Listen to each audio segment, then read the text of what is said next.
The champagne cork was still spinning when his phone rang. We were mid-laugh, mid-toast, mid-illusion, crystal glasses sweating in our hands, checks already sliding across the polished table like proof of victory. He leaned back in his chair, king for the night, and tapped speaker with a grin that used to mean safety to me. "Mr. Peterson," the voice said, calm and bored, "you don't have legal authority to sell this property. We're contacting the real owner and local authorities." Silence didn't fall. It detonated. I watched his smile fracture, watched color abandon his face, watched my family turn one by one toward me. I took a sip. Let the bubbles burn. This was the moment I'd rehearsed in my head so many times it felt like déjà vu. Funny how revenge feels quiet when it finally arrives. There was a time I would have protected him without thinking. That's the part that still stings if I let it. We grew up close. Too close, same room, same secrets, same promises about always having each other's backs when the world tried to take more than it gave. When our parents died, I became the steady one, the planner, the one who handled paperwork while he handled grief by avoiding it. He called it trust when I signed things for him. He called it loyalty when I covered for him.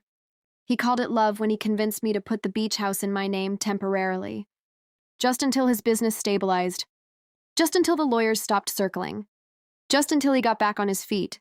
I believed him because I wanted to, because believing him was easier than imagining he'd ever look at me and see an asset instead of a sister. Betrayal doesn't announce itself, it leaks. It was a missed call he didn't return, a document forwarded by mistake, my name replaced with his in a draft contract he thought I'd never see. Then the big one, an email from a broker congratulating him on the upcoming sale of a property I technically owned, legally maintained, and emotionally protected for a decade. I didn't cry when I read it. I felt cold. That's when I understood the game had already started. I was just late to the board. I didn't confront him. That would have been messy, emotional, ineffective. Instead, I got quiet. I pulled every document, every signature, every timestamp. I met with an attorney who didn't flinch when I told her I wanted patience, not speed. I transferred nothing. I corrected nothing. I let him believe his theft was clean. I even thanked him when he told me about the sale. "You deserve this," I said. And I meant it, just not in the way he thought. I let him plan the dinner. Let him invite everyone. Let him turn it into a spectacle. I knew exactly why he wanted witnesses. He wanted validation, applause, moment where his version of reality became permanent. I gave him that moment. What I didn't give him was the authority to sell, because the deed never changed, because the power of attorney he forged expired 2 years ago, because the bank records told a story his mouth couldn't outrun, because I waited. Back at the table, his phone kept talking.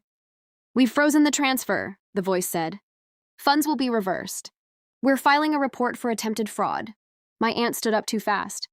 A chair scraped. Someone asked what was happening. Someone else demanded answers. He looked at me then. Really looked. Not as a sister. Not as backup. As a threat. "You knew?" he whispered. I met his eyes, calm, steady, familiar. "I always knew," I said. "I just needed you to forget who owned what." The checks were still on the table. Worthless now. Symbols of a future that collapsed under its own arrogance. He tried to speak. To explain. To justify. That old reflex of his. I cut it off by standing. "I didn't ruin you," I said. "I let you finish what you started." Security arrived. Then the police. The dinner dissolved into chaos, but I stayed seated until the last second. Until the last illusion shattered. I watched him be escorted out past the same people he'd tried to impress. Past the applause he'd already tasted. Past the life he thought he'd stolen. Later, alone, I stood on the balcony of the beach house he never owned. The ocean didn't care. Waves kept their rhythm. The horizon stayed clean. Revenge didn't make me happy. That's the lie people tell when they want blood instead of justice. It made me whole. I didn't scream.